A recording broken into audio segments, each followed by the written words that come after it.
જય વસાવડાની તમામ અપડેટ્સ મેળવવા માટે સબસ્ક્રાઇબ પ્રેસ કરી બેલ આઇકોન પ્રેસ કરો.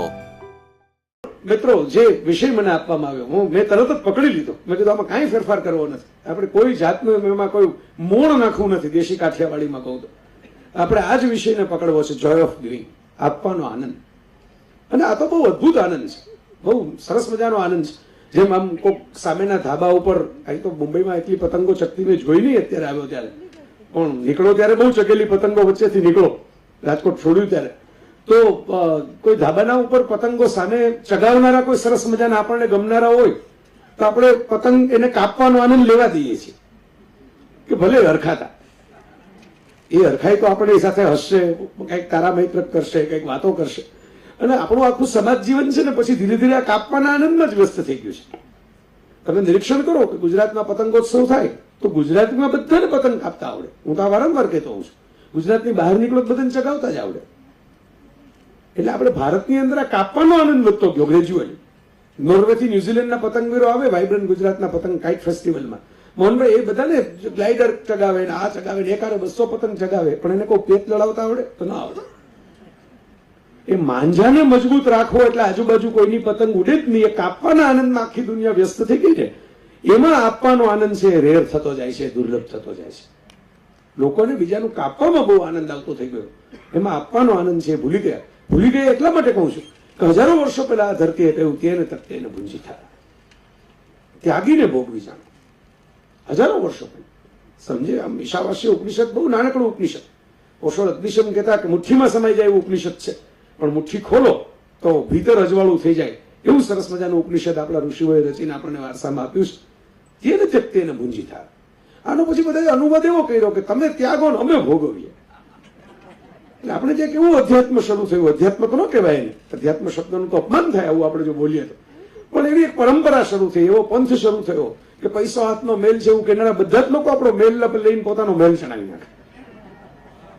આપણો મેલ લઈ જાય આપણે હાથમાંથી કે આ તો હાથનો મેલ છે, લાવો લાવો લાવો એમ કરીને, પણ પછી આપણે 5 વર્ષ પછી જાય તો આશ્રમમાં મેલ થઈ ગયો. આવી એક આપણે ત્યાં શરૂ છે. ભલે એ જોઈને આપણને થાય કે ક્યાં તેન ચક્કે ને ભૂંજીથાનો મૂળ આદર્શ હતો અને શું એનો અનુવાદ કર્યો. બધાને આપણે કાચા અનુવાદકો છીએ. સેલભાઈએ તો સંસ્કૃતમાં કાલિદાસને યાદ કર્યા, પણ સમાવ ક્યારેક આપણે જે અનુવાદ છે, રાશિ વાત કરી હતી ને, ગુજરાતી બહુ દિલચસ્પ ભાષા છે જ, મને લાગે જ છે. અને હું તો માનું કે ભાષા વહેતી નદી જેવી હોય.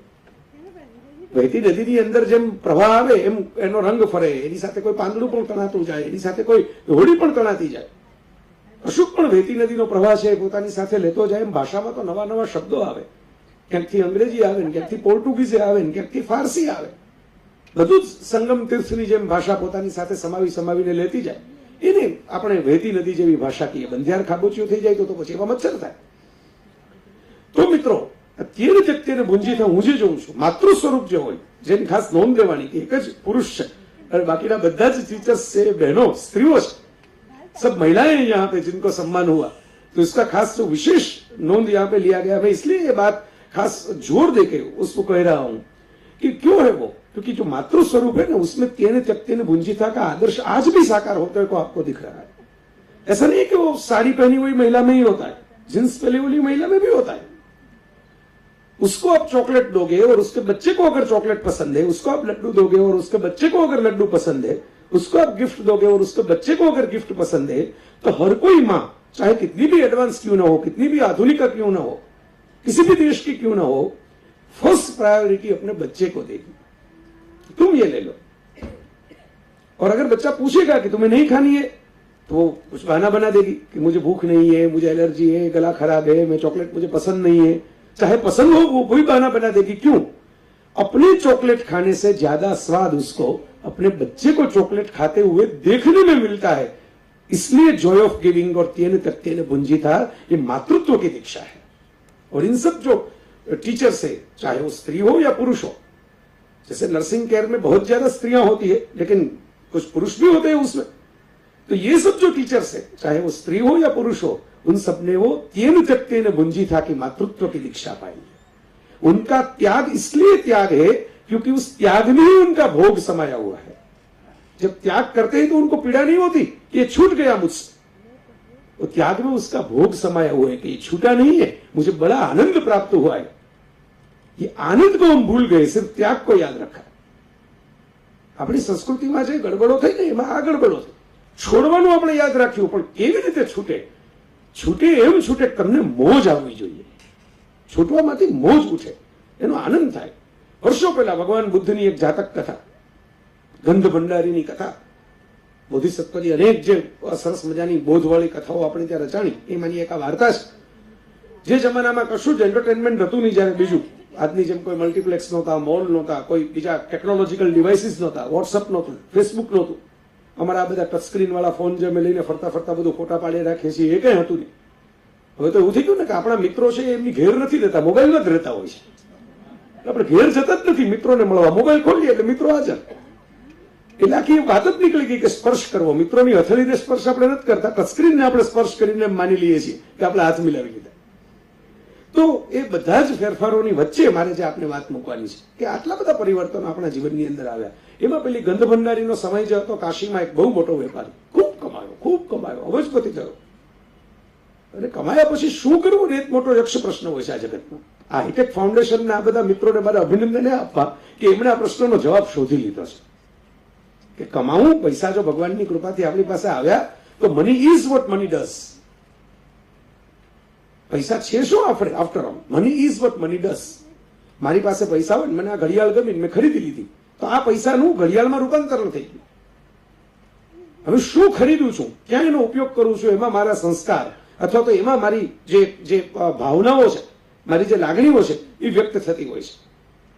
તો આ બધા મિત્રોએ જે કર્યું, મેં તો એકવાર સુરતમાં એવો કાર્યક્રમ રાખેલો ઘણા વખત પહેલા કે પૈસા કમાવાની કળા તો સુરતમાં બધા લોકોને ખબર જ છે, એટલે તો આપણને બોલાવે કાર્યક્રમ કરવા માટે, એનો પુરસ્કાર આપીને, એનું ભાડું આપીને બધા બોલાવે.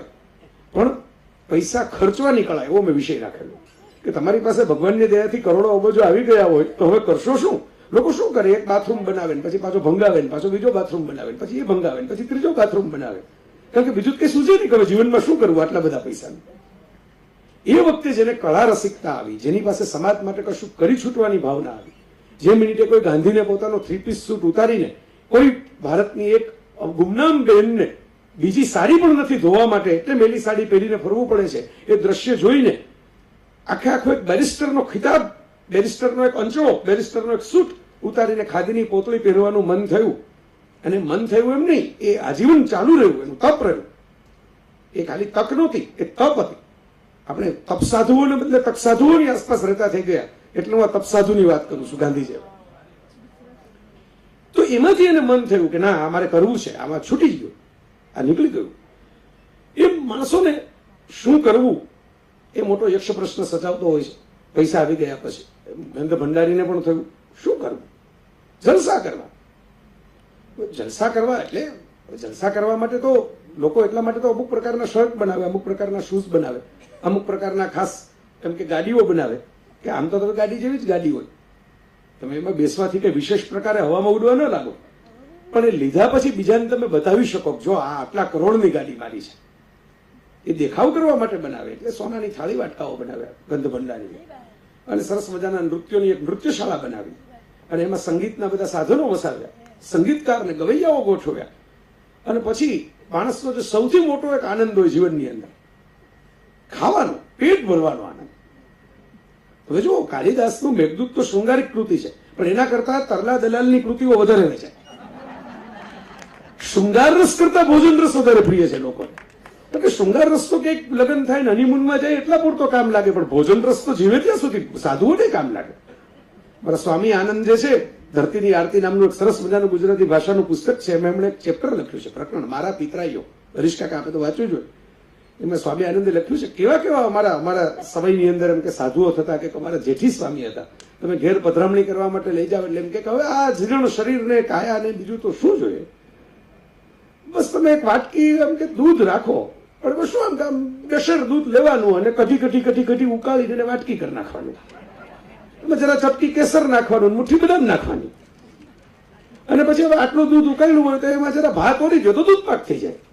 દૂધપાક એકલો તો સારો લાગે નહીં, એટલે થોડીક પૂરીઓ તળી નાખવાની, અને પૂરી તળવા માટે તાવડો મૂક્યો જોઈએ તો પછી થોડાક ભજીયા પણ એમાં ઉતારી લેવામાં કઈ વાંધો નહીં. હજી આ તો શરૂઆત છે, પહેલી 3 લીટી મેં કહી, પેરેગ્રાફ આખો જે લખાયેલો છે એની મેં પહેલી 3 લીટી કહી. પછી તો ચટણી ને પાપડ ને સંભારા ને બીજી મીઠાઈઓ ને બીજા ફરસાણો ને અને આ બધું ખાધા પછી આપણે શું જોઈએ ને એના પછી આપણે એટલે એ આ એવો આનંદ છે, ખાવાનો આનંદ. એટલે ગંધ ભંડારીએ ભોજનશાળા બનાવી નૃત્યશાળામાંથી અને પછી એમ નક્કી કર્યું કે સામે નૃત્યો થતા હોય, સંગીત વાગતું હોય, ગવૈયાઓ કામ કરતા હોય, આવો સરસ મજાનો એક માહોલ બન્યો હોય ને એમાં ભંડારી જમવા બેસે, આખી નગરી જોવે એમ જમવા બેસે, મંચ સજાવીને જમે અને આમ કોળિયા ભરે ને લોકો જોવા આવે. આપણે જેમ ટીવીમાં જોઈને રાજી થાય ને કે પેલા બ્રુનેઈના સુલતાન ને તો સોનાના નળ છે, ત્યાં તો એમ કે આવા એમ કે બાથરૂમ બનાવેલા છે, આવા ટપ બનાવેલા છે, લોકો વોટ્સએપમાં ફોટા ફેરવે, એમ બધા રાજી થાય, જોવા આવે. ઓહો, ભંડારી કેવું જમે છે, આહા, એનો ભાત જુઓ, એનું શાક જુઓ, એની મીઠાઈઓ જુઓ. એક દિવસે એક સામાન્ય ખેડૂત, ગરીબ ભિક્ષુક જેવી અવસ્થામાં આવી ગયેલો, ખેતી પડી ભાંગી હોવાને કારણે શહેરની અંદર કંઈક રોજગારીની અપેક્ષાએ આવેલો અને એણે આ દ્રશ્ય જોયું એને કીધું કે આહા, જીવનની અંદર આપણો તો ફેરો એણે ગયો. બહુ નિખાલસતાથી કહું તો એને એમ થઈ ગયું કે આ મારો ધક્કો થઈ ગયો, આ પૃથ્વી ઉપર મેં શું ધક્કો ખાતો, મેં જિંદગીમાં કોઈ એવું ભોજન જોયું નહીં, આ પહેલી વખત આવું જોવા મળ્યું, માણસો આવું જમતા હોય.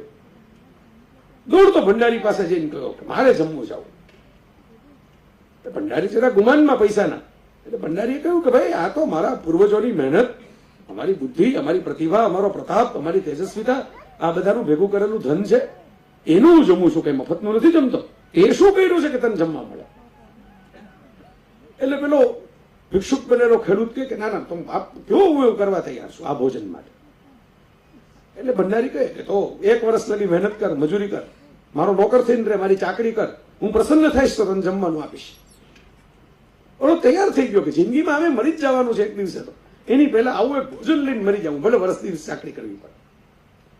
1 વર્ષ લગી મન લગાવીને મફતમાં સાવ એને ચાકરી કરી ત્યાં રોકાઈને ભંડારી એટલા પ્રસન્ન થઈ ગયા. ભંડારીએ કહ્યું કે તું ભોજન તો કમાયો જ છો, પણ ખાલી ભોજન નહીં, મારું સ્થાન કમાઈ લીધું આટલી પ્રેમથી મારી સેવા કરીને. આવતીકાલે તું મારી જગ્યાએ બેસીશ અને હું તને પીરસવા આવીશ, તારું સન્માન કરશું અને ભોજન માટે આટલો જે તીવ્રતા હતી તો તને પૂરેપૂરું ઠાઠથી ભોજન કરાવશું. અને બેઠો એક ખેડૂત ત્યાં, ભંડારીએ બધું જ એ જ નૃત્યો, એ જ સંગીત, એ જ ભક્કો, એ જ થાળીઓ, એ જ મીઠાઈઓ, એ જ પકવાનો, અને એમ કે ખેડૂતની થાળી આખે આખી ભરીને પીરસી અને ભંડારી પોતે ઉભા રહ્યા અદબથી, ખેડૂત જમે અને આપણે એનું સન્માન કરીએ. ત્યાં ખેડૂત આખી ભરેલી થાળી લઈને દોડ્યો. એક ખૂણાની અંદર એક દૂર એક સ્ત્રી, બહુ જ ફાટેલા મેલાઘેલા કપડાવાળી અને એક તેડેલું બાળક નાનકડું, એ રડતું હતું એના ખોળામાં. અને ત્યાં એ પહોંચીને એને થાળી છે આખે આખી છલવી દીધી એ સ્ત્રીની પાસે. સ્ત્રીને કઈ બોલવાની જ કઈ તાકાત નહોતી, કારણ કે ભૂખ જ એટલી લાગેલી હતી. છોકરું ખસવા લાવવા માંડ્યું હાથમાં, પેલી સ્ત્રીએ જમવાનું ચાલુ કર્યું. ભંડારી દોડતા દોડતા પાછળ આવ્યા. ખેડૂત કે અરે મૂર્ખ, તારાથી પચી નહીં સંપત્તિ આપી મેં તને તો. મને તો એટલે જ હું તને કહેતો હતો કે અમારા પૂર્વજોના ખાનદાન, અમારું લોહી, અમારા સંસ્કાર, એમ કે આ તને જો અહીં બેસાડ્યો તો તું જમી ન શીખો સરખી રીતે, કોકને આપી દીધું. તે વર્ષ દિવસથી ચાકરીની મહેનત ઉપર પાણી ફેરવી દીધું. એટલે ખેડૂતે ભંડારીને કહ્યું જરાક જુઓ, તમારું ધ્યાન નથી, જુઓ. જોયું તો પેલી બાળક બહુ હરખાતું હતું, સરસ વાનગીઓ ખાવા મળી એટલે બાળકને હરખાતું જોઈને એની મા બહુ ઓળખાતી હતી. બાળક આટલું તૃપ્ત થયું એટલે મને બહુ મજા આવી. બંનેના ચહેરા ઉપર બહુ મજાની, સ્મિતની, પ્રસન્નતાની લાગણી હતી. એટલે ખેડૂતે ભંડારીને કહ્યું હું તો અભણ માણસ છું, મને બહુ કઈ ખબર નથી પડતી શાસ્ત્રોમાં, પણ તમારું ભોજન જોઈને મારા મનની અંદર તૃષ્ણા જાગેલી, ઝંખના. આ કેમ જોઈએ, ગ્રીડ થઈ હતી મને કે આવું મારે મેળવી લેવું છે ગમે તેમ કરીને. આજે આમને ભોજન આપીને મારા મનમાં પ્રસન્નતા જાગી, ગ્રીડ નહીં, ગ્લેડનેસ જાગી, પ્રસન્ન થયું, રાજી થઈ ગયો. આ ભોજન યોગ્ય સરનામે પહોંચ્યું. હું ખાત તો બીજે દિવસે તમારે પાછું એ જ મારું જૂનું ખાવાનું હતું, પણ આને ખાધા પછી આ દ્રશ્ય જે છે હું આજીવન યાદ રાખીને જીવીશ. મિત્રો, આ આપવાનો આનંદ, આ કે મારી બરસેલી કથા નથી, આપણી ધરતી ઉપર હજારો વર્ષો પહેલા કહેવાયેલી કથા છે, પણ આ આપવાનો આનંદ, આ વારસો આપણે ક્યાંક ગુમાવ્યો. એ જ વારસો પશ્ચિમની અંદર જીસસ ક્રાઇસ્ટે શરૂ કર્યો. આપવાના આનંદનો સૌથી, જોય ઓફ ગિવિંગનો સૌથી મોટો કોઈ સૂત્રધાર હોય વર્તમાન વિશ્વની અંદર તો એ જીસસ, ઈસુ, જેને પીડા વેઠી, સફરિંગ, હું તમારી પીડા દૂર ન કરી શકું પણ હું તમારી પીડામાં ભાગીદાર થઈ શકું એવું કહેનારો એક ઈશ્વર, ઈશ્વરનો પુત્ર.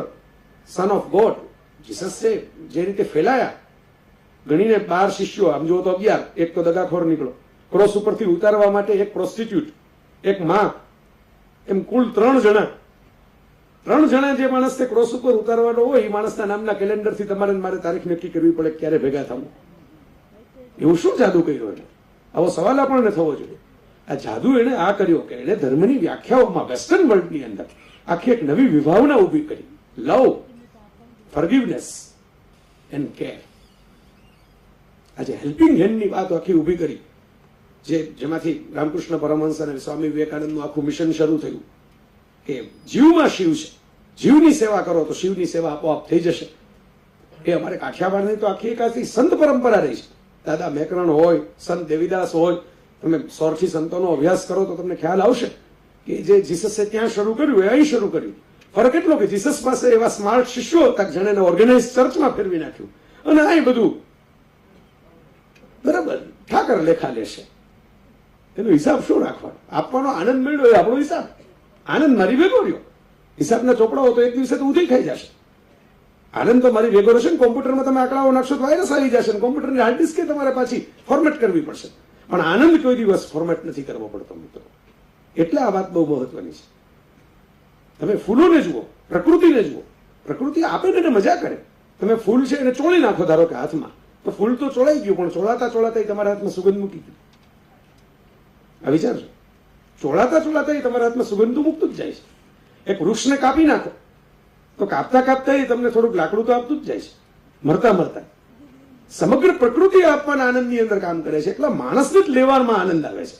તમે વિચારજો, આ સૌથી મોટું આ છે ને. આમાં એક મેં ફિલ્મ જોયેલી, the day earth stood steel નામની એક સાયન્સ ફિક્શન ફિલ્મ હતી, જેમાં બીજા ગ્રહના એલિયન્સ પૃથ્વી ઉપર આવે છે. એટલે તો બધી સરકારો ગભરાઈ જાય છે કે કોણ આવી ગયા. ના, બહુ પાવરફુલ લોકો હોય છે, કબજો જ કરી લે સીધો મોટા અવકાશયાનમાંથી આવીને, અને એ બધી સ્પેસશીપમાંથી ઉતરીને સીધે આવે છે, અને પછી ભાષા પણ તરત જ ડાયવર્ટ કરી શકે છે. એટલી બધી ક્ષમતા ધરાવતા એલિયન્સ હોય છે. એટલે આવીને તરત એમ કહે છે કે વી are here to save the અર્થ. અમે ધરતીને બચાવવા આવ્યા છીએ. એટલે પેલા બધાને હાશકારો થાય છે કે હાશ બચી ગયા, કઈ મારવા નથી આવ્યા, તો બચાવવા આવ્યા છે. ત્યાં વાક્ય પૂરું કરે છે અહીં પોઝ લઈને. પેલો જે એલિયનનો કમાન્ડર હોય છે, we are here to save the earth from the species called human being. ધરતીને બચાવવાની છે, એટલા માટે માણસ ખતમ કરવો પડશે. માણસ હશે ત્યારે કે ધરતી બચવાની નથી. એ પોતાના સ્વાર્થથી એટલું બધું કબજે કરતો જાય છે, એટલું બધું સ્વકેન્દ્રિત થતો જાય છે કે આ પૃથ્વીની બાકીની જે પરંપરા છે કે જે એકબીજાને ટેકે એકબીજાને કશું આપતા સમગ્ર પોષણ ચક્રની એક કડી બનાવીને જીવે છે, એ પરંપરા આ માણસ છે એ તોડી નાખે છે.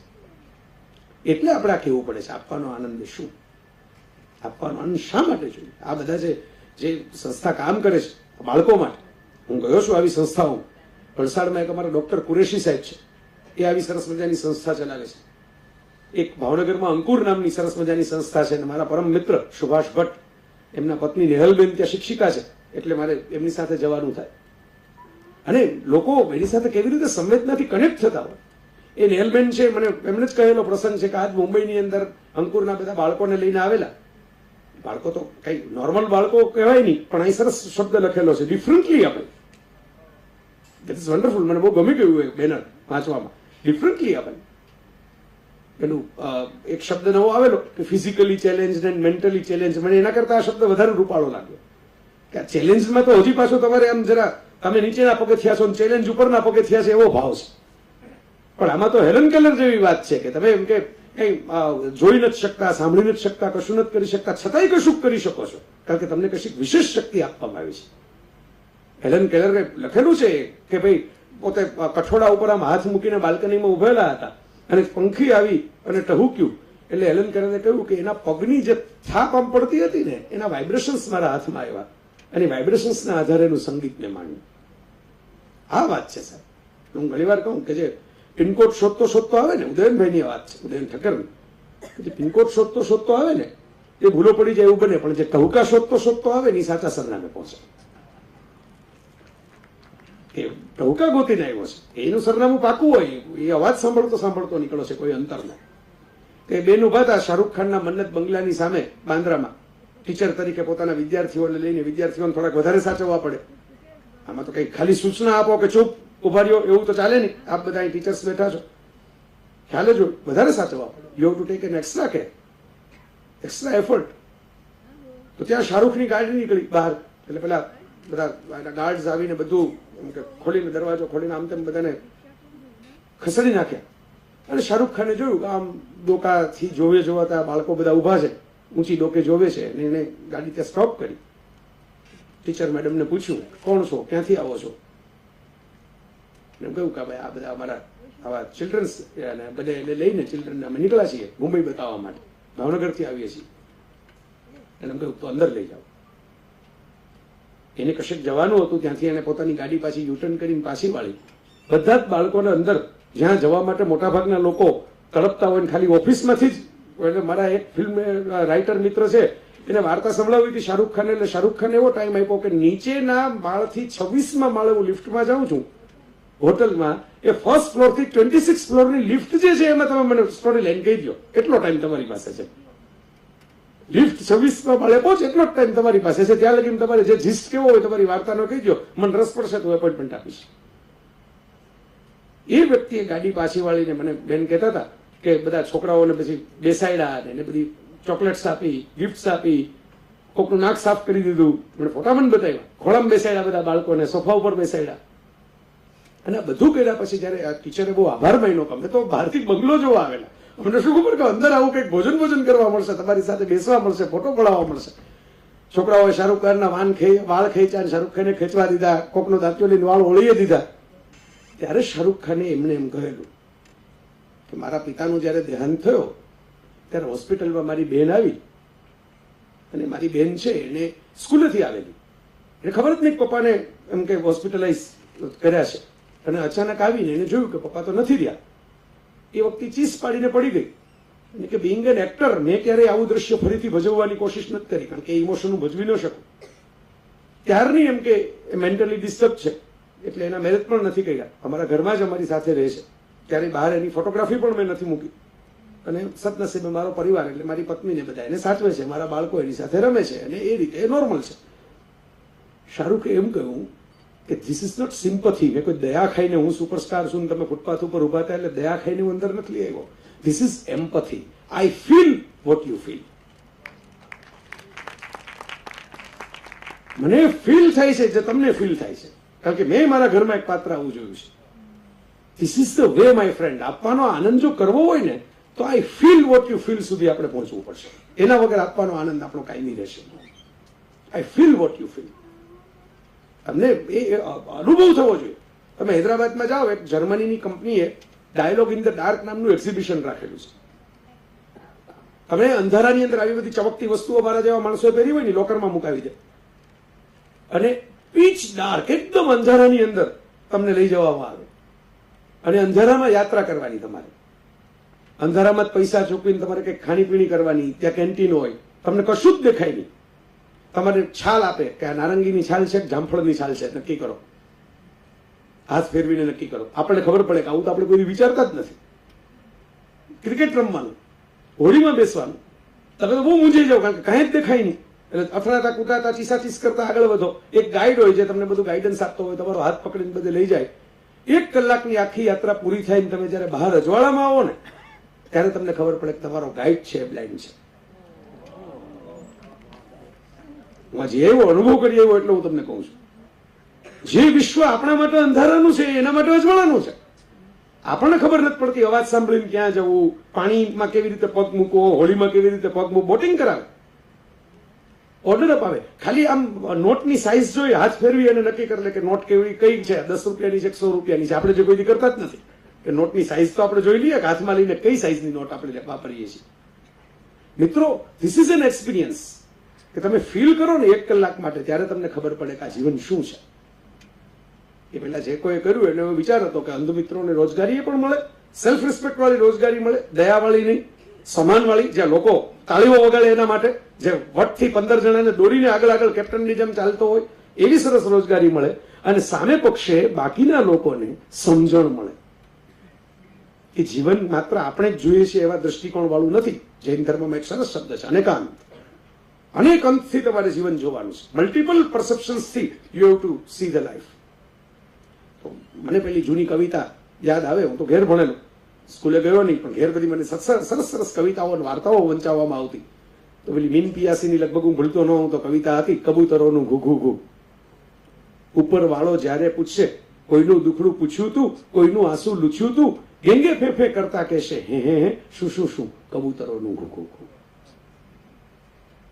આ કબૂતરોનું ઘુ ઘુ ઘુ એ બહુ આમ સિમ્પલ લોજિકની વાત છે કે તમને આ રાઈડ ઉપર મોકલ્યા પૃથ્વીએ, તમે કશોક આપવાનો આનંદ લીધો, તમે ફટાકડા ફોડ્યા, પણ જે બાળકો શિવાકાશીની ફેક્ટરીમાં કામ કરે છે એને ફટાકડા ફોડવા નથી મળતા એનો વિચાર ક્યારે કર્યો? તમે મેં પોતે મારા વ્યક્તિગત જીવનમાં હું કઈ કોઈ એવી કોઈ મારી ઇન્કમ નથી, આવક નથી, અને એવી કોઈ મારી હેસિયત નથી, છતાંય મારા જીવનમાં મેં દાખલા તરીકે 2-3 નાના નાના સંકલ્પો લીધા છે. ક્યારેય કોઈ પણ હોટલની અંદર ક્યારેય તુષ્કારથી કોઈને નહીં બોલાવવાના, કોઈ વેઇટરને, કોઈ પણ કામ કરનારા, તમને સર્વ કરનારો માણસ છે એને તોસડાઈથી નહીં બોલાવવાનો. એ સર્વ કરે છે, તમે જે ડીશ જમો છો ને એ એને જમવા નથી મળતી. કદાચ તમારું વધેલું ક્યારેક એને કોઈ પાર્સલ આવતું હોય તો અલગ વાત છે, પણ એને જમવા નથી મળતી. આપણે તોસડાઈથી એને શું કામ બોલાવીએ? એને સન્માનપૂર્વક, એને પૂરી આદરપૂર્વક બોલાવીએ. અને કામ કરે છે, કામ કરનારનો આદર કરીએ. ક્યારેક આપણી ગાડીની અંદર થોડીક નાની ચોકલેટ્સ રાખીએ, નાની નાની વસ્તુઓ, જેવી સિઝન, એ લીલી બદામની સિઝન હોય તો લીલી બદામે રખાય, અને પતંગની સિઝન હોય તો પતંગે રખાય. જેવી મોસમ, કેરીની મોસમ હોય તો થોડીક કેરી રખાય. અને એમને જે શેરીઓમાં રમતા છોકરાઓ હોય, નાના નાના બાળકો હોય, જેને તમે ઓળખતા જ નથી, અને જેને જોઈને તમને ખબર પડી જાય કે આમની કદાચ આ પતંગ કે કેરીઓ સુધી પહોંચવાની તાકાત નથી, ત્યાં એને પ્રેમથી આપી દેવાના, ફોટો પડાવવા માટે નહીં. તમને મજા આવે છે એટલે આપવાની.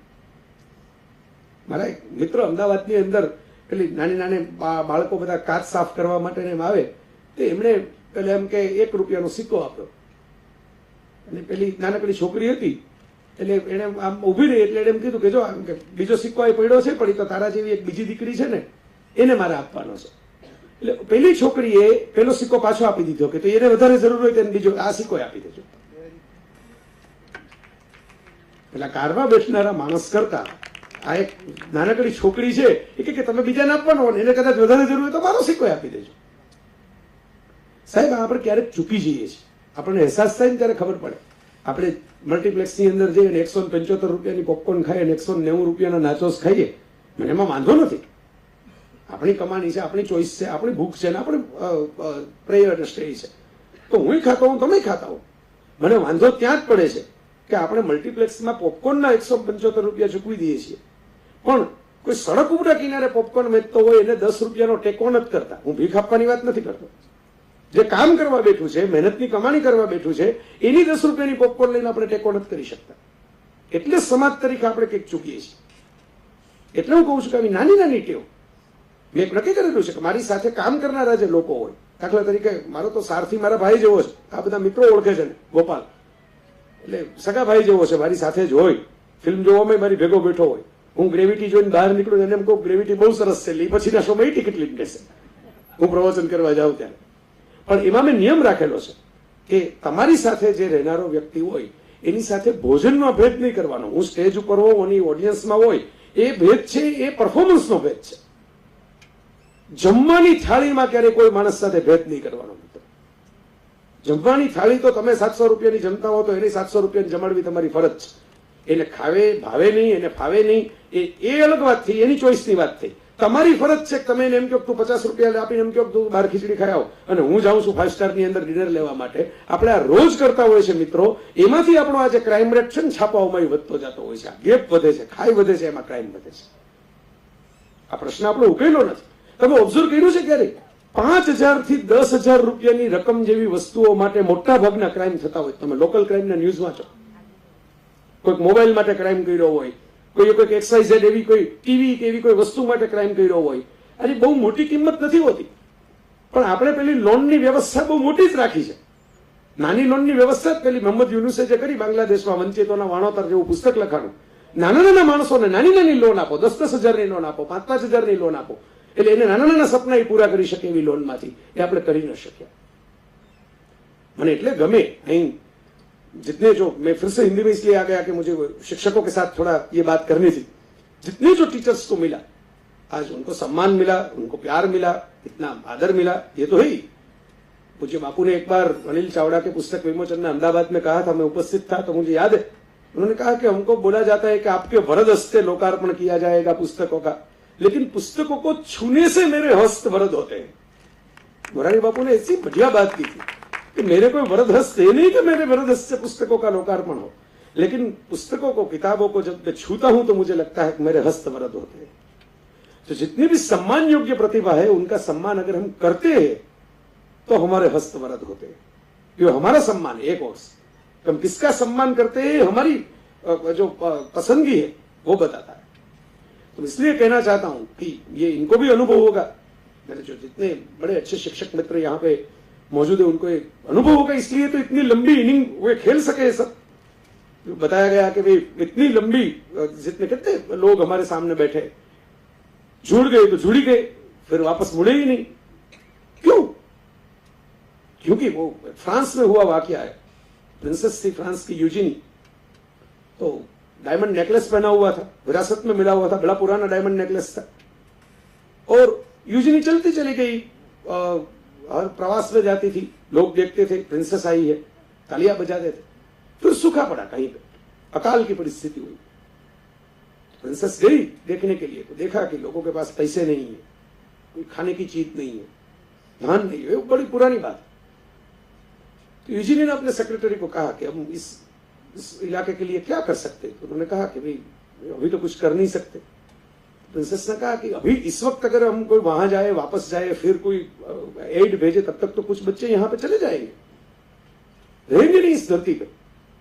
तो ऐसा करो, मेरा नेकलेस दे दो इनको, ये हीरे हैं इसमें, उनसे उनका कुछ गुजर बसर हो जाएगा। तो सेक्रेटरी ने कहा कि ये बड़ा कीमती नेकलेस है, आपके पुरखों की विरासत है, ये डायमंड, आप ये मानते हैं कि पब्लिक को आप डायमंड दे दोगी तो पब्लिक को आपको डायमंड देने के लिए वापस आएगी? कोई नहीं आएगा आपको डायमंड देने के लिए वापस। मेरी फर्ज है कि मैं आपको रोकूं, इससे डिसीजन आप मत लो। प्रिंसेस ने कहा कि नहीं, यंग प्रिंसेस थी, कहा कि नहीं, मैं देना चाहती हूँ, डायमंड दे दो, सब नेकलेस को तोड़वा दो, और उसके सब हीरे है जो इसमें बांट दो। सालों बीत के बाद को सूखे की परिस्थिति खत्म हो गई, फिर से प्रिंसेस कहीं पे टहलने के लिए निकली, उसी इलाके में वापस पहुंची, सेक्रेटरी साथ में थे, और एक किसान, देहाती आदमी दौड़ता हुआ आया वहां पे, प्रिंसेस का हाथ पकड़ लिया और सिर्फ रोने लगा, कुछ बोल ही नहीं पाया, रोने लगा बस। उसके जो आंसू है वो वैसे यहाँ पे बूंद बन के प्रिंसेस के हाथ पे जमते रहे। प्रिंसेस से कहा कि क्या हुआ? उन्होंने कहा कुछ नहीं, बस आपने हमारी जिंदगी बचा दी, आप जब पहले आई थी आपकी वजह से हम सब जिंदा है। और तो कुछ बोल नहीं पाया, उसको कोई कवि तो था नहीं कि कोई कविता सुना दे। जब वो चला गया तब अपने जो हाथ में जो अश्रुओं की जो बूंदे थी चिपकी हुई, वो दिखा के प्रिंसेस ने सेक्रेटरी को कहा कि आपने कहा था कि डायमंड ये लोग वापस नहीं देंगे, देखो वापस दे दिए। This is what Joy of giving is all about my friends. ये जो आपको जो संतोष मिलता है अंदर से, जो सुकून एक ऐसा शब्द है, शांति, सुकून का आप कोई पीस ऐसा अनुवाद नहीं कर सकते। पीस इज डिफरेंट एंड सुकून इज डिफरेंट।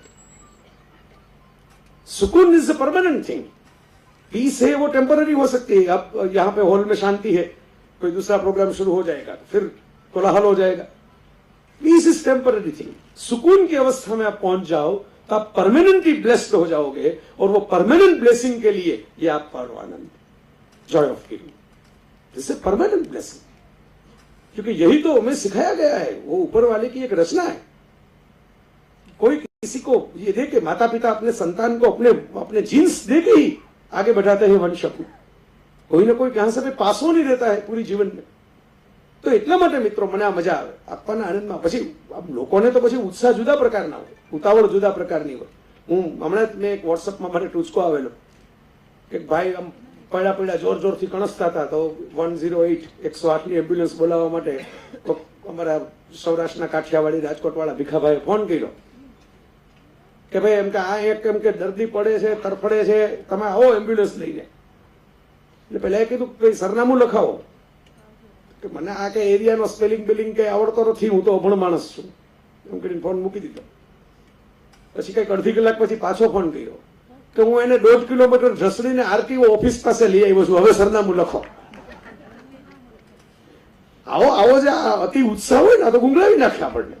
ઘણાને આવો ઉત્સાહ ચડી જાય આપવા માટે, પછી એ ગુંગળાવવાનો ઉત્સાહ હોય. અજયભાઈને કે આવા અનુભવો થયા હશે કે એને તમારે કંટ્રોલ કરવો પડે. ભાઈ એનું જે માફક હોય, તમે 200 ml નો ગ્લાસ હોય એમાં 1 લીટરની બોટલ રેડી દો તો તમને બહુ આનંદ થાય કે ઓહો મેં આખું 1 લીટરની બોટલ ઠાલવી દીધી આપીને. પણ ગ્લાસ 200 ml નો જ છે, બાકીનું ઢોળાઈ ગયું તમને સમજાતું નથી. સામી વ્યક્તિની કક્ષા, ક્ષમતા, એની ઝીલવાની તાકાત એટલું વિચારીને તમે આપો. દાન કોઈ આડેધડ ફેંકવાની વસ્તુ નથી, દેખાડા માટેની વસ્તુ નથી. જમાનો એવો છે મિત્રો કે પેલા એવું કહેવાતું કે નેકી કર દરિયા મેં ડાલ, સારું કામ કરો ને ભૂલી જાઓ. પછી જુદું આવ્યું કે નેકી કરો અખબાર મેં ડાલ, અને સારું થયું, બીજા લોકોને પ્રેરણા મળે. તમે નેકીનું કામ કર્યું, બીજા નેકીના રસ્તે ચાલે. હવે જે ત્રીજો જમાનો આવ્યો છે એવો આવ્યો છે કે નેકી બિલકુલ મત કર, લેકિન અખબાર મેં ડાલતે ही રહો કુછ ના કુછ. કામ કશું કરો પણ પછી ફોટા છપાવવાનું કામ કરો. બરોબર. હવે એવા કવિ સંમેલનો જોયા છે. આ બધા મિત્રો તો બાપુની સાથે ફરતા હોય એટલે એમને એવા દ્રશ્યો જોવા ન મળે, કારણ કે બાપુને કારણે લોકોનો પ્રેમ સતત છલવાતો હોય. પણ મેં એવા દ્રશ્યો જોયા છે મંચ ઉપર કવિઓ વધારે હોય અને અમે ઓડિયન્સની અંદર 5 જણા બેઠા હોય. એટલે એક કવિ કવિતા પાઠ કરે, બાકીની કવિ નીચે ઉતરી જાય એટલે પહેલી લાઈન ભરાયેલી જ લાગે.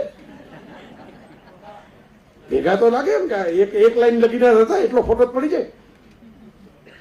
એટલે મિત્રો આપવાનો આનંદ છે મલ્ટિપલ છે. મેં કહ્યું એમ, મને આ કોઈ આપણા સ્વાર્થથી આપણે નથી આપતા. હું અનુભવે એવું કહું છું કે કોઈને માફ એટલા માટે ન કરવો. ફોરગિવનેસનો બહુ મહાત્મય થયું અધ્યાત્મમાં. હવે મને સમજાય છે શું કામ થયું ક્ષમાનું મહાત્મય. એટલા માટે કોઈને માફ ન કરવા કે એ કઈ આપણે બહુ મોટા ઉદાર છીએ ને આપણે બહુ મહાન છીએ ને, અથવા તો એને કઈ ખરેખર બહુ સારું કામ કરી નાખ્યું છે, અથવા તો એની કોઈ ધમકીઓ આપણને મળી છે કે હવે માફ કરો આગળ વધો, પરાણે માફ કરવા પડે છે.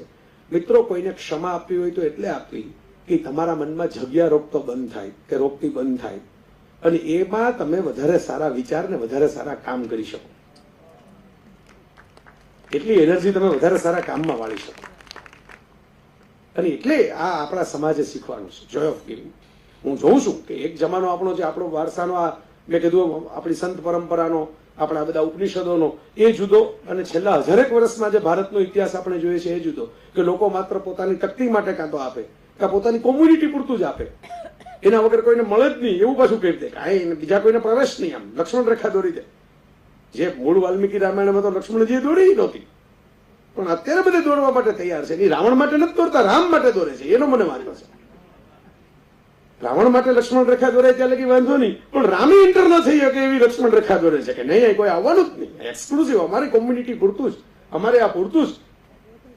સાહેબ ઉપરવાળો આવી રીતે તો કઈ આપણે ભાગ પાડ્યા છે. તમે જયારે આ જીઓલોજીકલ પિક્ચર જુઓ, જરાક જીપીએસ ખોલીને જુઓ તો ખરા, તમને ક્યાં એમાં કયો એરિયા દેખાય છે, કઈ સરહદ દેખાય છે. એને તો અલગ અલગ રંગના ફૂલોનો બગીચો ખીલવો છે, અલગ અલગ પ્રકારના વ્યક્તિઓ ખીલવા છે બસ. અને તમને એક તાકાત આપી છે, તમને ચેલેન્જ આપી છે. આ જે ફિઝિકલી ચેલેન્જ વાળો શબ્દ હું કહેતો હતો ને, જૂનો જે શબ્દ એક હતો, હું એમ કહું છું કે આ દુનિયાની અંદર બધા જ લોકો એક જ સરખી એબિલિટી વાળા હોત તો દુનિયા કેટલી બોરિંગ થઈ જાત મિત્રો. તમારા માટે જીવવાની ચેલેન્જ શું રહે ઇફ એવરીવન ઇઝ ઇક્વલ? નથી એટલે તો તમને આ મજા છે. જે વિડીયો ગેમની અંદર રોડ આખો કોરો હોય ને તમે એકલી કાર લઈને ચાલ્યા જાવ એવી ગેમમાં શું સ્કોર કરવાની મજા આવે? જેમાં કંઈક હર્ડલ્સ આવે એવી ગેમમાં તમને સ્કોર કરવાની મજા આવે. Hurdle race is a best race. હર્ડલને તમે ક્રોસ કરી જાઓ છો, એ તમારી કસોટી છે. એટલે વર્ષા અડાલજાની એક સરસ મજાની કથા હતી, એંધાણી. રક્તપિત્ત ઉપરની આખી વાત હતી. અણસાર અને એંધાણી 2 કથાઓ વર્ષાબેને લખી. વર્ષાબેન મુંબઈમાં છે, ગુણવંતરાય આચાર્યના દીકરી, અને ખૂબ પોતે સ્વતંત્ર રીતે ઉત્તમ સાહિત્યકાર. મોહનભાઈને એને બધા મિત્રોને તો ઓળખાણ પણ હોય. તો એને પ્રસ્તાવનામાં સરસ વાત લખી છે કે આપણને ક્યારેક એવું થાય કે આટલી પીડા, આટલું દુઃખ, આટલી વેદના સમાજમાં કેમ હશે? તાજું જન્મેલું બાળક હોય એને એમ કે ફેફસું કે હૃદયની બીમારી હોય, આવી પરિસ્થિતિ શું કામ થતી હશે આ જગતમાં? અને પછી કે મને એમ લાગે કે આ હરિ પોતાના હોવાની એંધાણી આપવા માટે આવા કંઈક ખેલ કરે છે. કારણ કે આવી વેદના હોય ને એ ત્યારે જ તમે હરિની ભેગા રહ્યો છો. વેદના વગર તમે હરિની ભેગા રહેતા જ નથી.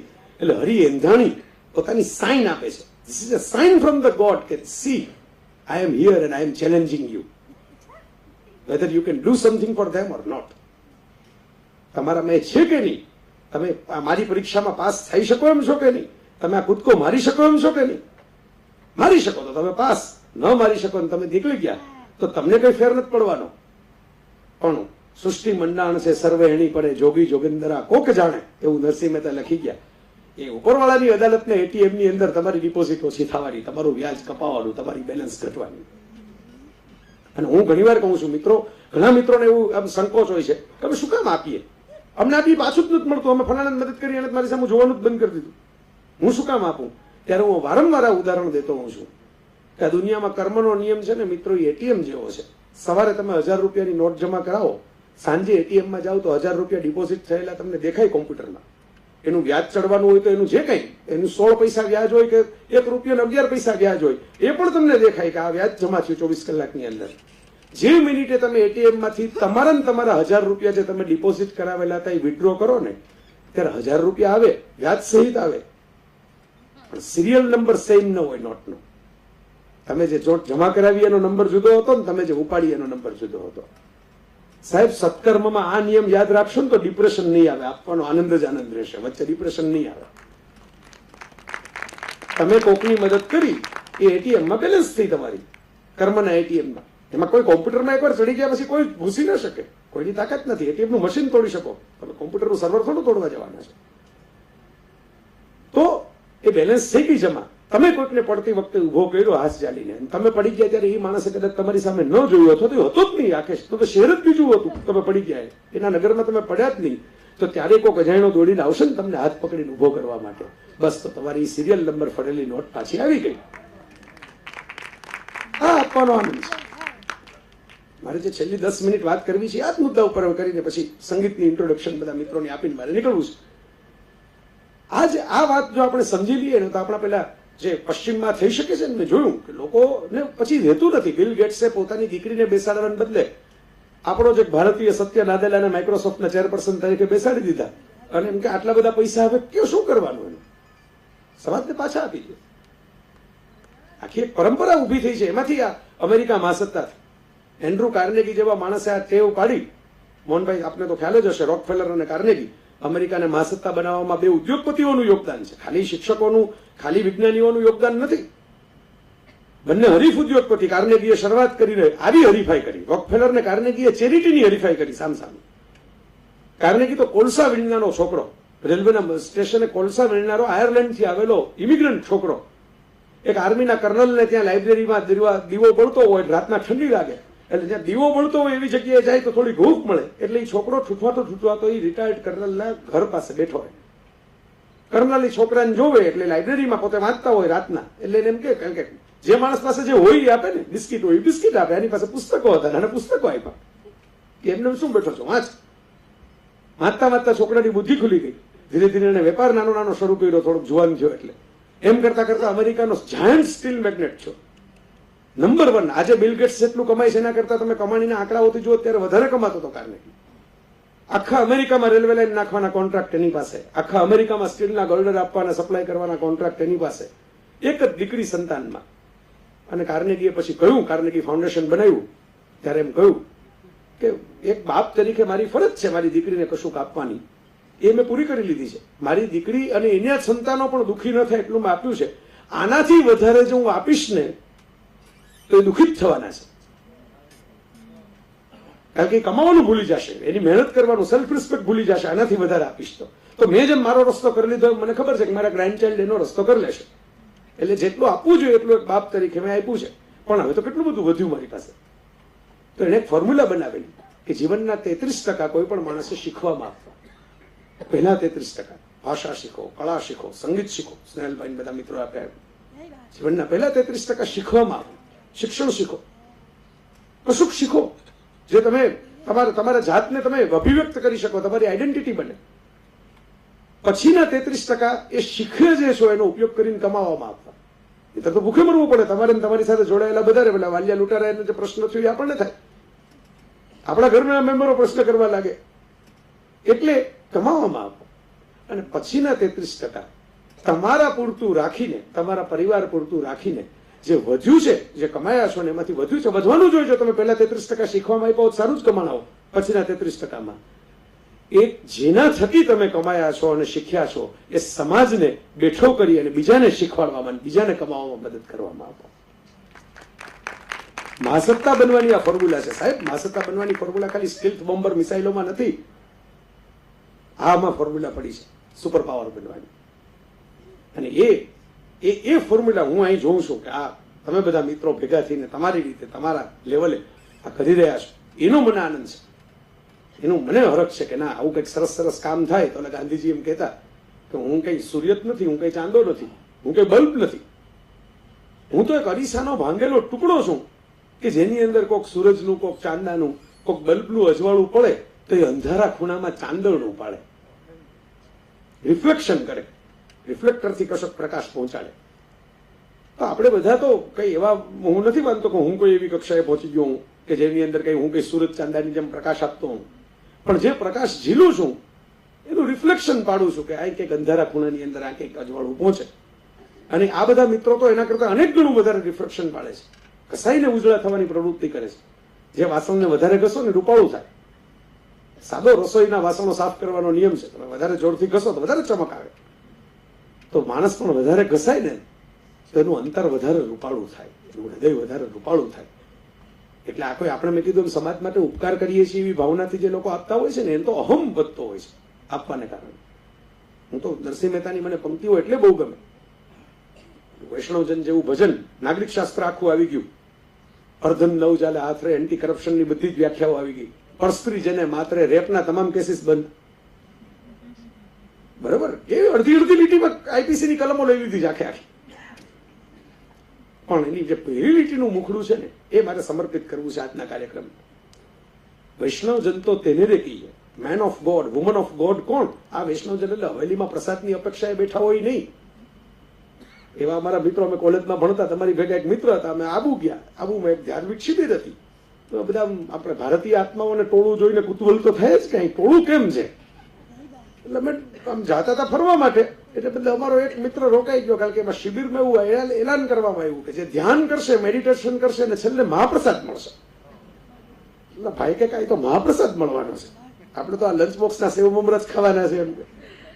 કોલેજના ભણનારા બધા યુવાનો અમે 90s ની, અર્લી 90s ના. એટલે મેં કીધું ભાઈ પણ આપણે આબુ આવ્યા છીએ, આપણે કંઈક જોઈએ બધું, અહીં ફરીએ. તો કે ના મહાપ્રસાદ. તો મેં કીધું તું મહાપ્રસાદ ખાતો, અમે બીજા 3 જણા ફરવા નીકળીએ. તમે ફરીને પાછા આવ્યા. તો ભાઈ કે પેલા મમરા વિધા છે? તો મેં કીધું કે મહાપ્રસાદ નું શું થયું?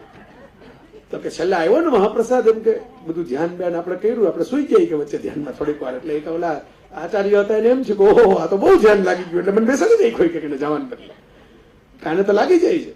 પછી છેલ્લે કે દાળિયા આવ્યા, એને એમ કીધું કે આ ભગવાનનો મહાપ્રસાદ છે. હવે કે એની મહાપ્રસાદની વ્યાખ્યા ને આપણી મહાપ્રસાદની વ્યાખ્યા જુદી હતી, તો કોઈ સમજાયું જ નહીં. મોટો પ્રોબ્લેમ આપણા જીવનમાં એ થાય છે કે આપણી મહાપ્રસાદની વ્યાખ્યા અને આમાં માણસની મહાપ્રસાદની વ્યાખ્યા અલગ અલગ હોય છે. આપણે બહુ આનંદ થાય કે જો મેં એને મહાપ્રસાદ બહુ ખોબો ભરી નાખ્યો, અને એને એમ લાગે કે મને દાળિયા આપીને રવાના કરી દીધો. એટલે વૈષ્ણવજન એ જેને ઈશ્વર સાક્ષી છે એવો માણસ, એવી વ્યક્તિ. વૈષ્ણવજન તો તેને રે કહીએ જે પીડ પરાઈ જાણે રે. અહીં જે કામ થઈ રહ્યું છે, આ થઈ રહ્યું છે, પીડ પરાઈ જાણે રે. બીજાની પીડાને જે જાણે, ઓળખે, સમજે. એટલે શું થયું? સંવેદના છે માણસમાં જન્મજાત પડેલી છે. એક પ્રિન્સ નામનો બાળક કુવામાં પડી ગયો હોય તો આખું ભારત રોવા માંડે, ઝીપકે ચડે છે. નજર સામે ગટરના ઢાંકણા ખુલ્લા હોય કોઈ બંધ નથી કરતું. પણ ઓલી સંવેદના ટીવીમાં કનેક્ટ થઈ ગઈ ને એટલે આપણે બધાને રોવું બહુ આવે, પ્રિન્સનું શું થયું? તો આ સંવેદના બહુ વિચિત્ર ચીજ છે સાહેબ. આ સમજવા જેવી વાત છે. ટાઇટેનિક ફિલ્મ જોવા બેઠા હો, 700 જણા તમારી નજર સામે ટપોટપ મરી જાય આખી પેલી શિપમાં, એમાં તમને કાંઈ રડવું ના આવે. પણ હીરો પેલો જેક ડોસન એ પાણીમાં ડૂબે એટલે તમને એમ થાય હાય અરે આ મરી ગયો. તો ઓલા 700 હતા એ કોકના જેક ડોસન જ હતા ને, ગુજરી ગયા. કોકની રોજ હતી, કોકના જેક હતા. પણ ત્યાં આપણી સંવેદના કનેક્ટ નથી થઈ ને એટલે આપણને રોવું નથી આવતું. આપણી સંવેદના કનેક્ટ થવી જોઈએ. એટલે અમારા સુભાષભાઈને હું યાદ કરું, પાછા ભાવનગર વાળા બહુ સરસ મજાની વાત કરે છે કે આપણો પ્રેમ છે એ ખુદ તરફ, સ્વ તરફ વળે એ ધ્યાન છે, અને અન્ય તરફ, દુનિયા તરફ વળે એ પ્રાર્થના છે. જે છે ને પ્રેમ કરવો અને પ્રેમ હોવું, પ્રેમ હોવાની અવસ્થાએ તમે પહોંચો ને ત્યારે પછી આ 700 ની પીડા તમને થાય. ઓલી પ્રેમ કરવાની અવસ્થાએ હો ને તો ખાલી એક જેક મરી જવાની જ પીડા આપણને થાય. પણ પ્રેમ હોવાની અવસ્થાએ હો તો આખી શિપ તૂટવાની જે પીડા છે એ તમને થાય. જે સારસ્વતો મહાપુરુષો મોરારી બાપુ જેવા ભીના હૃદયના, હું તો કહું છું કે નોબેલ પીસ પ્રાઇઝ માટે કોઈ લાયકમાં લાયક ઉમેદવાર આખા પૃથ્વી ગ્રહ ઉપર અત્યારે 7 અબજની વસ્તીમાં હોય એ અમારા મોરારી બાપુ છે. ભલે બાપુને ગમે કે ન ગમે, પણ મને આ સાચું લાગે છે એટલે કહું છું જાહેર. બહુ સમજી વિચારીને કહું છું. નોબેલ પીસ પ્રાઇઝ મેળવનારાના બાયોડેટા વાંચી વાંચીને કહું છું કે જો આને મળ્યું હોય, આને મળ્યું હોય, આને મળ્યું હોય, અને આ કામ માટે જો આને મળ્યું હોય તો આવું કામ તો મોરારી બાપુએ કોઈ ફોટો પડાવ્યા વગર રોજ કરી નાખ્યું છે, હસતા રમતા, કોઈ પ્રયોજન વિના, કોઈ છાપામાં નોંધ લેવા એવી કોઈ અપેક્ષા વિના. એટલે એનું તો વધારે તો નિષ્કામ કર્મયોગ છે.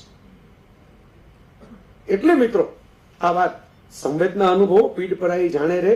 પછી આ હાઈટેક ફાઉન્ડેશન સાથે જોડાયેલા મિત્રો, જે સન્માનિત મિત્રોએ કર્યું એમ, પર દુઃખે ઉપકાર કરે, બીજાના દુઃખને દૂર કરવા માટે કોશિશ કરો, સક્રિય થાવ. એકલા સંવેદના અનુભવીને રોતા રોતા ઘર ભેગા ન થાવ, સક્રિય થાવ પરિસ્થિતિ બદલાવવા માટે. ચેન્જ ધ વર્લ્ડ, જેટલું થઈ શકે તમારાથી એટલું. અને મન અભિમાન ના આણે રહે, સક્રિય થાવ પણ સહજ રહ્યો. જે મિનિટે સહજતા ગુમાવીને મિનિટે સક્રિયતા અને સંવેદના બે જતી રહેશે. સહજ રહેતા રહેતા આ કામ કરતા જાઓ, સહજ રહેતા રહેતા કોઈકના દુઃખ દૂર કરતા જાઓ. લોકો કરે છે, ઘણા બધા લોકોને હું જોઉં છું. એમને કંઈક ટ્વિટર ઉપર લોકો દાન આપી દે છે, એવા મેં જોયા છે દુનિયામાં. કેટલા બધા લોકો, હમણાં માર્ક ઝકરબર્ગની એક દીકરી આવી, દીકરીના નામે એને ફાઉન્ડેશન બનાવીને 99% ફેસબુક વોટ્સઅપની મિલકત છે એ ક્રમબદ્ધ રીતે, એમ કે દરેક મા બાપને પત્ર લખ્યો દીકરીને કે દરેક મા બાપને એવી અપેક્ષા હોય કે પોતાના સંતાનો પોતે જીવે એના કરતા સારા વાતાવરણમાં જીવે. તો તું બહેતર દુનિયામાં મોટી થાય એના માટે તારા જેવી ઘણી દીકરા દીકરીઓને અમારે કશું આપવાનું છે, એટલે અમે આ સંપત્તિ આપી દઈએ છીએ, આનાથી વધારે કઈ તારી જરૂર નથી. તો આ વૃત્તિ જો આપણી ફેલાય ને તો જ પ્રવૃત્તિ થાય, વૃત્તિ વગર પ્રવૃત્તિ થાય નહીં. એટલે મિત્રો મને બહુ આનંદ થયો. છેલ્લે મારે જે સંગીતવાળા મિત્રો જે છે એમની એક સરસ વાત મારે આપની સામે મૂકવી છે. અને બહુ મજાના કવિ અમારા ઉદયન ઠક્કર, તમે એમની એક નવી કવિતા આ વખતના નવનીત સમર્પણના દિવાળી અંકમાં છપાયેલી છે, અને સત્ય ઘટના ઉપરથી એમને કવિતા સૂજી. મિરાતે સિકંદરી નામનો ગ્રંથ છે આપણો જૂનો, એમાં આ કવિતા મુકાયેલી કે માંડુના જંગની અંદર બહાદુર શાહને હરાવી દીધો હુમાયુએ, પછી પોશાક એનો રાતો થઈ ગયો, એટલું લોહી વેવડાયું, રાતો પોશાક થઈ ગયો લોહીની છોળોથી. અને તલવારો લઈ લઈને સ્નેહલભાઈ બાદશાહ નીકળી પડ્યો તો મારવા માટે. તમને હું એટલે આમ યાદ કરીને કહું છું કે સંગીતની વાત આવી છે. અને મિયા મંજુ નામનો એક રાજ ગવૈયો પકડાયો. યાર કોકે એમ કીધું કે ભાઈ આ તો કલાકાર જેવું છે, આને બાદશાહ તમે મારીને શું કરશો, આ સૈનિક નથી, આ ગવૈયો છે, કલાકાર છે. અને બાદશાહ હુમાયુને થોડું ઘણું, બાબર અકબર ને બધાને થોડું ઘણું આમ કળા પ્રત્યેની પ્રીતિ કરી, એટલે હુમાયુ કરડાકીથી એમ કહ્યું કે મંજુ, એમ કે તું ગવૈયો છો એ સાબિત કર, નહીં તો રાજ્ય મારી નાખું તલવાર લઈને, કંઈક સંભળાવ, સાબિત કર. અને જે કવિતા લખાયેલી છે, હું હરીશચંદ્ર જોશી સ્વયં બહુ સારા કવિ કમ્પોઝર છે, પણ એવી ધૃષ્ટતા કરાય નહીં કે આવા બધા બેઠા હોય ત્યારે કવિતા પાઠ હું કરું છું, પોતે નકવી છે પાછો, પણ તોય હું કરું. નાનકડી કવિતા છે. કંઠ મોકળો કર્યો મિયાએ મલ્હારમાં, યુદ્ધના મેદાનની વચ્ચે કંઠ મોકળો કર્યો મોહનભાઈ મિયાએ મલ્હારમાં. વૃક્ષના પાન થયા સરવા, વૃક્ષના પાન થયા સરવા, ભજવા લાગ્યા મૃદંગ ક્યાંક વળી જલતરંગ. ચકલીની પાંખ પહેરીને ધૂળ ઉડી. જો કવિ કલ્પનો જોજો. મારા ડાયરેક્ટર મિત્ર બેઠો, મારો અંગત મિત્ર હિતેશ સરૈયા. અરે વિઝ્યુલાઇઝ કરવા જેવું છે આમ એનિમેશનમાં, કેવી રીતે એનિમેશન વિઝ્યુલાઇઝ થાય. ભજવા લાગ્યા મૃદંગ ક્યાંક વળી જલતરંગ, ચકલીની પાંખ પહેરીને ધૂળ ઉડી, વાદળે ફૂંક મારી, માટીની મુઠ્ઠીમાંથી અત્તર નીકળ્યું, માટીની મુઠ્ઠીમાંથી અત્તર નીકળ્યું. અને વાતાવરણમાં ખંજન પડ્યું, વાતાવરણના ગાલ ઉપર ખંજન પડ્યું, હવાના ગાલ ઉપર ખંજન પડ્યું. હુમાયુનો પોશાક થયો લીલો છમ, લોહીથી ખવડાયેલો રાતો પોશાક જે થઈ ગયો તો એ લીલો થઈ ગયો. હુમાયુનો પોશાક થયો લીલો છમ. તેને 8,000 માંથી 7,000 કેદીઓને મુક્ત કર્યા. મંજુએ અરજ કરી કે હજુર બાકીનાને પણ.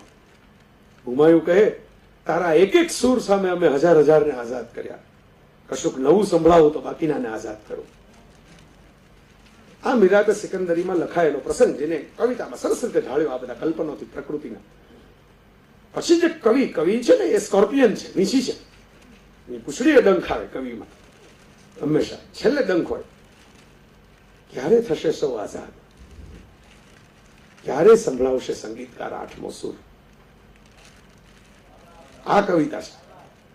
ક્યારે થશે એવો સૂર ક્યારે પકડશે કે માણસ પોતાના બંધનોમાંથી આઝાદ થાય, માણસ પોતાને પૂર્વગ્રહોમાંથી આઝાદ થાય, માણસ પોતાની કુત્સિત ધૃણા, જુગુપ્સા, ઈર્ષા એવી વૃત્તિઓમાંથી આઝાદ થાય, એકબીજાને પાડી દેવાની ખટપટમાંથી આઝાદ થાય. આ બધા યુદ્ધ જ છે ને, નાના નાના. રોજ સવારે આપણે લડીએ જ છીએ ને કોકને પાડી દેવાના નાના નાના યુદ્ધો. અને એમાં નાના નાના યુદ્ધમાં કોકને એમ કે કોકનું આમ શાકભાજી વાળા પાસેથી બે લીંબુ કે બે આમળા વધારે લઈ લીધા હોય તો આપણે પાછો જંગ જીત્યાનો સંતોષ લઈને જાય કે બે લીંબુ લીધા છો વધારે, 1 રૂપિયો પાછો છૂટો બરાબર કરાયો હોય. એટલે મિત્રો, આ જે મિત્રો મારી સામે બેઠા છે, તમને બધાને એમનો વ્યક્તિગત પરિચય ન હોય, પણ હું તમને ખાતરીપૂર્વક એમ કહું કે સ્ટેજ ઉપર તો બધા કલાકાર રૂડા રૂપાળા લાગે. જગતનો કોઈ એવો કલાકાર નથી સ્ટેજ ઉપર રૂપાળો ના લાગે. મંચસ્થ થયેલા મહાનુભાવમાં માફિયાઓની દયા જ લાગે તમને, કારણ કે મંચસ્થ થયા છે, મંચ પ્રભાવ છે. વિક્રમાદિત્યના સિંહાસન ઉપર રજવાડી જ લાગે પેલા. પણ સ્ટેજની પાછળ મેં આ લોકોના દિલ જોયા છે, સ્ટેજની પાછળ એ લોકોના વર્તન ને વ્યવહાર જોયા છે, સ્ટેજની પાછળ એ લોકોનું વાત્સલ્ય ને વહાલ જોયું છે. એટલે હું તમને કહું છું કે આ 100 ટચના સોના છે બધા. તમારે કોઈ હોલમાર્કની જરૂર નથી, કોઈ તમારે 3D માર્કની જરૂર નથી. આ બધા 100 ટચના સોના મારી સામે બેઠા છે. બધું આ દુનિયા સંગીતની અંતે બધું જે બાપુની સાથે કેવા અલભ્ય મિત્રો છે આ બધા, કે જેમને આવો સરસ સત્સંગ મળે છે. અને હું તમને ખાતરીપૂર્વક કહું, તમારે મારું ગળું પકડવાની છૂટ, આ કોલર વાળો શર્ટ છે, કોલર પકડી લેવાની છૂટ. કે આઠમો સૂર જે કવિની કલ્પના છે, જે હુમાયુના જમાનાથી લોકો સાંભળવાની રાહ જોવે છે ને, એ આઠમો સૂર મોરારી બાપુની કથામાં આ લોકો વેવડાવે છે. અને જે સાંભળે છે ને ખરેખર અંતરથી આઝાદ થતા જાય છે. આ એમની ઓળખાણ છે. મારે જો આ મિત્રોની ઓળખાણ આપવાની હોય તો આ એમની ઓળખાણ છે, આ આઠમા સૂરની ઓળખાણ છે. અને એ આખી એક પરંપરા. કોઈ એવું વિચાર ન કર્યો. હું ખુશ થઈ ગયો અજયભાઈ મને ફોન કર્યો ત્યારે. અજયભાઈ આવી ગયા છે અહીં બાજુમાં, સંકેત આપવા માટે પણ આવી ગયા છે કે હવે આપણે સમાપન કરીને આ શરૂ કરવાનું છે, બરાબર. અને મેં જે એમને મને ટાઈમ આપ્યો હતો એ તમે ઘડિયાળમાં જોઈ શકશો, રેકોર્ડિંગમાં ચેક કરી શકશો કે એક્ઝેક્ટ થોડો કર્યો છે. એટલે મને કહ્યું કે આપણે કલાક છે, કલાક પૂરી એમની તમારી લીધી, બરાબર. આ લેવાનો આનંદ મેં કર્યો, આપવાનો આનંદ કેટલો પહોંચ્યો એ તમને ખબર. પણ જે વાત જે છે મિત્રો એ હતી કે આ મિત્રોનું સન્માન, કોઈ પણ માટી છે ને એ પગ નીચે જ કચડાતી હોય રોજ. આપણે માટીની નિયતિ છે પગ નીચે રોજ કચડાવું. પણ જે ક્ષણે કોઈ ઘડવૈયાની, કોઈ શિલ્પીના હાથનો એને સ્પર્શ થાય ને, એ મિનિટે માટીમાંથી મૂર્તિ બને, પ્રતિમા બને, પથ્થરમાંથી પ્રતિમા બને. પછી એ પૂજાતી થાય, પછી એ સચવાતી થાય. હજારો વર્ષોમાં એની પૂજા કરનારા જતા રહે, પણ મૂર્તિ અને પ્રતિમા એમને અખંડ હજારો વર્ષો સુધી પોતાની રજા પતાકા ફરકાવતી ઉભી હોય. આ પ્રતિભાની પ્રતિમાઓ છે આપણી સામે સાક્ષાત. મોરારી બાપુના શિલ્પ સ્પર્શે ક્યાંક ક્યાંક ઘડાયેલી, ક્યાંક ક્યાંક પરખાયેલી. અને એ પ્રતિભાની પ્રતિમાઓ જે છે એમણે બીજી પ્રતિભાઓને ઘડવાનું સતત કામ કર્યું છે. એટલે નાનકડા નાનકડા બાળકો હોય ને, મુઠ્ઠીના કોડી હોય, છીપલા હોય, પાકસના ખોખા હોય. હવે તો બધા આવી રમતો બંધ થઈ ગઈ, કારણ બધી રમતો મોબાઈલમાં થઈ ગઈ. એટલે આ કબીલા હોય ને એવા બધાથી રમવાનું હતું, એ રમતો જતી રહી આપણી પાસેથી. પણ એનો ઢગલો કરે ને ત્યારે ખજાના જેવો લાગે આપણને. એનો ખજાનો જ છે, આપણો ભલે ખજાનો ન હોય, એના માટે તો એ ખજાનો જ છે. પણ એ ખજાનો છે, એ ખજાનો આપણે છીનવી લઈએ છીએ એની પાસેથી, એમ કહીને કે આ ખોટા નકામી વસ્તુઓ છે, રૂપિયા કમાતો થા એ કામની વસ્તુ છે. આ લોકોએ જે કમાયેલા હતા ને એ છોડીને, કમાયેલા હતા એ ઉડાડીને, કમાયેલાની હતા એની ચિંતા કર્યા વગર બેપરવા થઈને, ફનાગીરી કરીને નીકળી પડેલા આ બધા અમારા મિત્રો છે જે હવે આવવાના છે સન્માનિત થવા. હું કબીરજીને યાદ કરીને મારી વાતનું સમાપન કરું. આ જે શિક્ષકો હતા, જે આ સંગીતકાર અમારા મિત્રો છે, આ બધા કોણ છે? કબીરા ખડા બાજાર મેં લીએ લુકાટી હાથ, છોગર બારે આપના ચલે હમારે સાથ. ઘર બાળો ને તો તીરથ થાય, એના અજવાળે કોક તમારું પોતાની ઠંડી ઉડાડે, એ હાથ શેકે. કબીરના પડકારની જેમ જોગર બારે આપના ચલે હમારે સાથ, એમ નીકળી પડ્યા છે આ રામકથાની ગંગાની અંદર સરવાણીને ધારા બનવા માટે. તો મેં કહ્યું એમ આપણા બધાનું સન્માન છે કે આવા બધા મિત્રોની ઉપસ્થિતિમાં આપણે રહ્યા. આપણે ત્યાં જૂનો ધારો હતો ને કે આરતી કરીએ નહીં તો આશકા આરતીની લઈ લેવાય ખરી, એમાંય પુણ્ય મળે. એમ હું કોઈ આવી આરતી કરી નથી શકતો, પણ આવા શિક્ષકો અને આવા સંગીતજ્ઞ મિત્રો આ બધા જે આરતી રોજ કરે છે ને, હું તો ખાલી આમ આરતી એની વધાવું છું અને એમાંથી જે પુણ્ય મળે ને એ મેળવવાની કોશિશ કરું છું.